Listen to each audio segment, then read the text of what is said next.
Welcome to the spotlight, gentlemen. We got two Daniels now. Beginning with Daniel Kowalik. In the early hours of Monday, the Israeli military launched air raids on Rafah. The forces said that they were mounting this raid to rescue two hostages there. The result: two mosques, several houses that were hit by warplanes, tanks and ships. They caused, panic among the people there.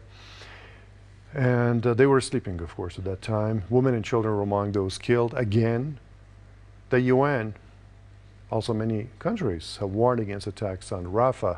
That's the point where there's a large, concentration of people taking shelter there. But it seems to have fallen on deaf ears. What's Tel Aviv's plan? Well, first of all, of course, many are referring to this as the Super Bowl massacre because Israel waited till people were watching the Super Bowl to begin the bombing of Rafah.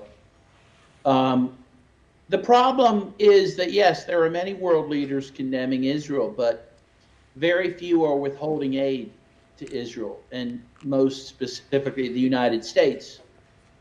In fact, the Senate just overwhelmingly voted to provide $14 billion in emergency assistance to Israel, to give Joe Biden carte blanche to provide stockpiled weapons to Israel, and even voted to cut off funding to the UN Refugee Association for Agency for Palestine. So words aren't much when you continue to provide the material support for this massacre, and that's exactly what's happening.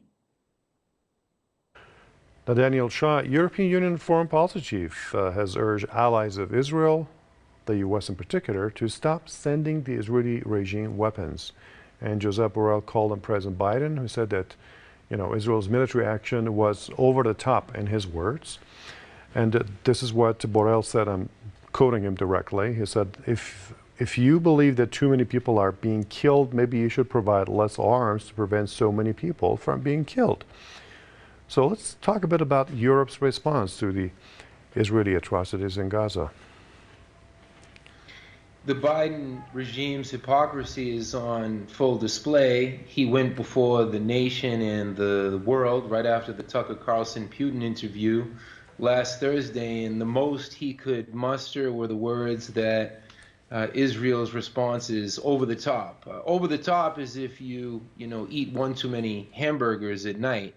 A genocide is much more than over the top. And after that, Biden and Congress continued to approve another $14 billion for what? For genocide.